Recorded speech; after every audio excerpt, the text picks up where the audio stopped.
بھائی بڑلاؤ سے معلوم کرتے ہیں میت کو غسل دیتے ہوئے بیری کے پتے استعمال کرتے ہیں، اس کی کیا وجہ ہے اور کیا یہ ضروری ہے؟ حضور اکرم صلی اللہ علیہ وسلم سے یہ بات ثابت ہے کہ حضور صلی اللہ علیہ وسلم نے اپنی صاحبزادی کے انتقال کے موقع پر غسل دینے والی سے کہا تھا کہ تم بیری کے پتوں کے ذریعے سے پانی گرم کر کے غسل دینا۔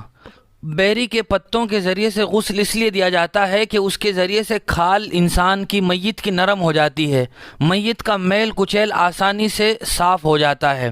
اور بیری کے پتوں کو استعمال کرنا یہ ضروری اور واجب نہیں ہے۔ اگر کوئی آدمی ایسی جگہ ہو جہاں بیری کے پتے نہ ہوں، اور اگر ہو بھی آدمی نہ چاہے تب بھی اس کے بغیر وہ صابن وغیرہ سے میت کو غسل دے سکتا ہے، لیکن چونکہ بیری کے پتے یہ اللہ کے رسول صلی اللہ علیہ وسلم کے قول کے مطابق مسنون ہیں، اس لیے بہتر ہیں کہ ان کے ذریعے سے غسل دیا جائے۔